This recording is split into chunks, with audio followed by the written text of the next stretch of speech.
One liner most PYQS questions. 1. Bharat का योजना आयोग 1985 में स्थापित किया गया था। The planning commission of India was established in 1950। 2. हरित क्रांति की शुरुआत 1960 में हुई थी। द ग्रीन रेवोल्यूशन बिगैन इन 1960। 3. वित्त आयोग का कार्यकाल 5 वर्षों का होता है। The term of the finance commission is 5 years। 4. भारतीय रिजर्व बैंक का राष्ट्रीयकरण 1979 में हुआ था। The Reserve Bank of India was nationalised in 1949। 5. किसी महत्वपूर्ण विधेयक पर जनता की राय लेने के लिए जनमत संग्रह की विधि अपनाई जाती है। Referendum is used to seek public opinion on important legislation. 6. मौलिक कर्तव्यों को संविधान में 42वें संशोधन द्वारा जोड़ा गया था।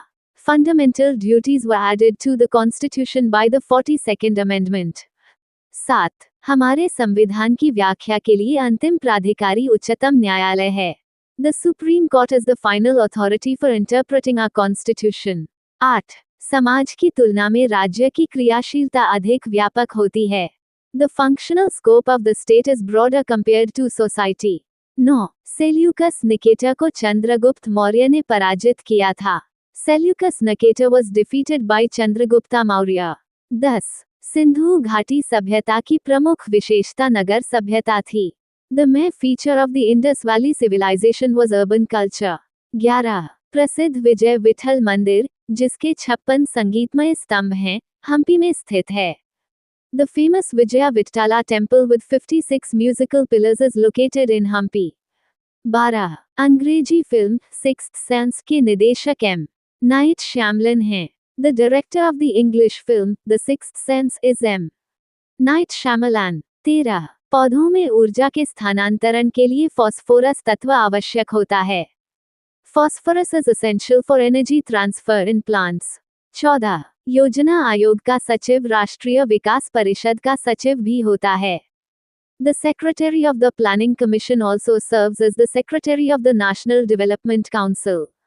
15. प्रकाश के व्यतिकरण सिद्धांत का प्रतिपादन थॉमस यंग ने किया था। The theory of interference of light was given by Thomas young.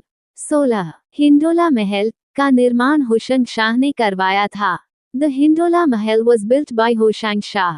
17. भारतीय जनसंघ के प्रथम अध्यक्ष डॉक्टर श्यामा प्रसाद मुखर्जी थे। Doctor Shyama Prasad Mukherjee was the first president of the भारतीय जाना संघ। 18. फिनलैंड अपनी अंगुलीनुमा झीलों के लिए प्रसिद्ध है। Finland is famous for its finger shaped lakes. 19. Germany का एकीकरण सूडान के युद्ध के बाद संभव हुआ। German unification became possible after the battle of Sadowa. 20. Bharat में 14 बैंकों का राष्ट्रीयकरण 1969 ईस्वी में किया गया था। 14 banks in India were nationalised इन 1969। 21. बाल दिवस 14 नवंबर को मनाया जाता है। Children's day is celebrated on the 14th of November। 22. जो पदार्थ एक ही प्रकार के परमाणुओं से बना होता है, वह तत्व कहलाता है। A substance made up of only one type of atom is called an element। 23. उच्चतम न्यायालय की स्थापना और शक्तियों के विनियमन के लिए विधि बनाने की शक्ति संसद को है। The Parliament has the power to make laws regarding the establishment and jurisdiction of the Supreme Court। 24. पौधों द्वारा सूर्य के प्रकाश की ओर झुकाव को हीलियोट्रोपिज्म कहा जाता है। The bending of plants towards sunlight is called heliotropism। 25. Pitt's India act 1784 Warren Hastings के शासनकाल में पारित हुआ था। The Pitt's India Act of 1784 was passed during the rule of Warren Hastings। 26. राष्ट्रीय पुस्तक सप्ताह 14 से 20 नवंबर तक मनाया जाता है। National Book Week is celebrated from 14th to the 20th of November। 27. Alaska के कई पर्वत हजारों धुओं की घाटी कहलाते हैं। Several mountains in Alaska are known as the Valley of 10,000 Smokes। 28. वर्ष 2010 के राष्ट्रमंडल खेलों में पुरुषों में सर्वाधिक पदक गगन नारंग ने जीते थे। Gagan Narang won the most medals among men at the 2010 Commonwealth Games। 29.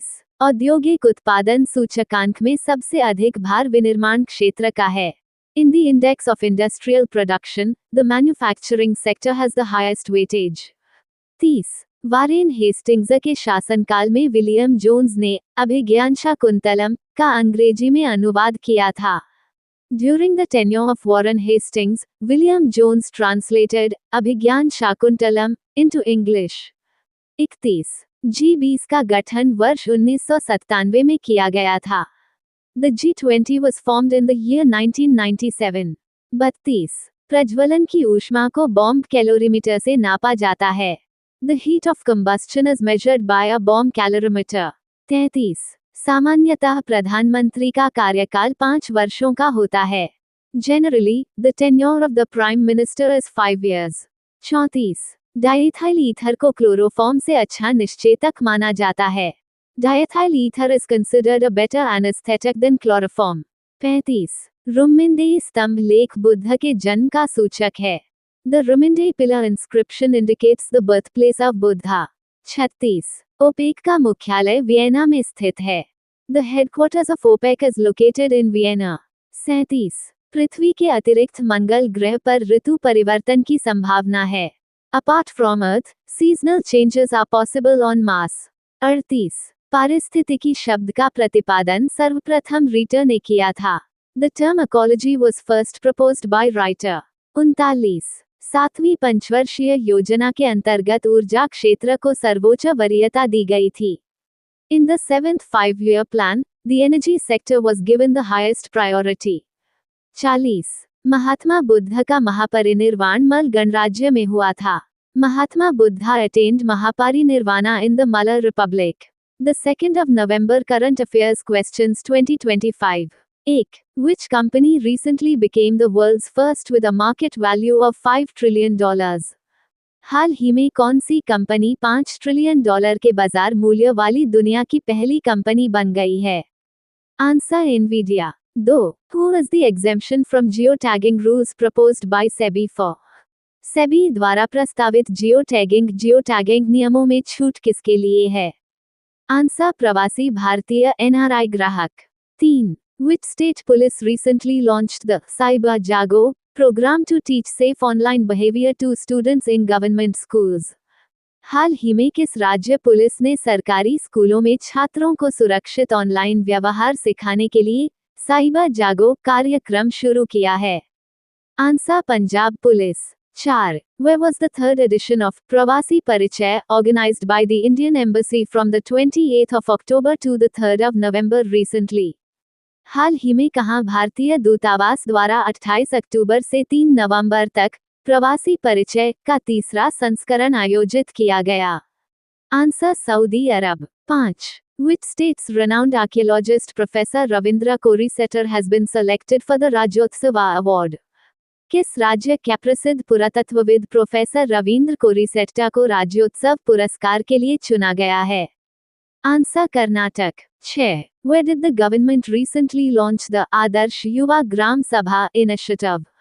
हाल ही में सरकार ने कहां आदर्श युवा ग्राम सभा पहल का शुभारंभ किया है? आंसर नई दिल्ली में. 7. Nvidia recently unveiled an AI chip order worth how many billion dollars? हाल ही में Nvidia कंपनी ने कितने अरब डॉलर मूल्य के AI चिप ऑर्डर का अनावरण किया था? Answer 500 Arab dollar. 8. Which state has approved the B-MAN scheme worth 4,182 crore rupees to enhance aviation infrastructure and connectivity? किस राज्य ने विमानन अवसंरचना और कनेक्टिविटी बढ़ाने के लिए 4,182 करोड़ रुपए की BMAN योजना को मंजूरी दी है? Answer Odisha. 9. To which country did India recently export ghee-tagged Indian Pulyankudi lemons for the first time? हाल ही में भारत ने पहली बार किस देश को GI टैग्ड इंडी और पुलियानकुडी नींबू का निर्यात किया है? Answer Britain. 10. The central government has issued a special commemorative coin of how many rupees denomination to mark the 150th birth anniversary of Sardar Patel? केंद्र सरकार ने सरदार पटेल की 150वीं जयंती के उपलक्ष्य में कितने रुपये मूल्य वर्ग का एक विशेष स्मारक सिक्का जारी किया है? आंसर 150 रुपये. 11. The 8th Joint Working Group JWG on Agriculture meeting was recently held between India and which country? हाल ही में भारत और किस देश के बीच कृषि पर 8वीं संयुक्त कार्य समूह JWG की बैठक आयोजित की गई? Answer Netherlands. 12. Prime Minister Narendra Modi laid the foundation stone of which museum near the Statue of Unity in Ekta Nagar, Gujarat on October 31. प्रधानमंत्री श्री नरेंद्र मोदी ने 31 अक्टूबर को गुजरात के एकता नगर में स्टैच्यू ऑफ यूनिटी के निकट के संग्रहालय की आधारशिला रखी है। Answer museum of royal kingdoms of India. 13. With a total area of 831,000 hectares under rubber plantations, what is India's global ranking? कुल 831,000 हेक्टेयर क्षेत्र मैनबा के बागानों के साथ भारत दुनिया भर में किस स्थान पर है? आंसर 5वें। 14. How many crotons of cargo were handled through India's major ports in the financial year 2024-25? वित्त वर्ष 2024-25 में भारत के प्रमुख बंदरगाहों के जरिए कितने करोड़ टन माल की ढुलाई हुई है? Answer -85.5 crore. 15. What is the current position of India's pharmaceutical industry in terms of production value? वर्तमान में भारत का फार्मास्यूटिकल उद्योग उत्पादन मूल्य के मामले में किस स्थान पर है? आंसर 14वें। Article 371A Nagaland, 371B Assam, 371C Manipur, 371D Andhra Pradesh, 371A Telangana, 371F Sikkim, 371G Mizoram, 371H Arunachal Pradesh, 371 IGOA। भारतीय संविधान का अनुच्छेद 371 महाराष्ट्र और गुजरात राज्यों के लिए विशेष प्रावधान प्रदान करता है। 371J Hyderabad Karnataka region. Thank you. Subscribe Muskan study material for daily current affair.